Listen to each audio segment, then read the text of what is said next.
হুম, বলো।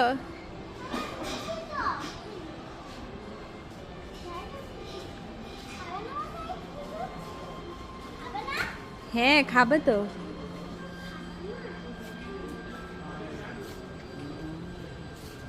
মার্কেটের মধ্যে খেজুর গাছ, আর সেই খেজুর গাছে আবার খেজুর ধরে আছে, বিশ্বাস করা যায়? আসলে মজা করলাম। আসসালামু আলাইকুম, সবাই কেমন আছেন? ওয়াফা মার্কেটে গেছিলাম, সৌদি আরবেরই একটা মার্কেট। ওখানে দেখলাম একদম মনে হচ্ছে খেজুর গাছ দাঁড়িয়ে আছে আর তার মধ্যে খেজুর ধরে আছে। না, ব্যাপারটা এমন না।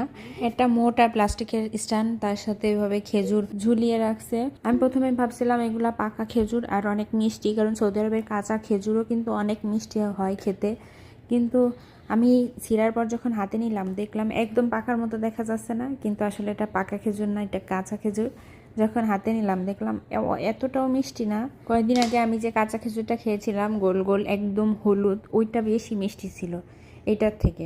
একটু মিষ্টি কম হলে আমাদের দেশি খেজুরের মতো না, এগুলা মোটামুটি মিষ্টি। কিছু আছে বেশি মিষ্টি, কিছু আছে একটু কম মিষ্টি, কিন্তু সৌদি আরবের কাঁচা খেজুরও খেতে অনেক মিষ্টি লাগে।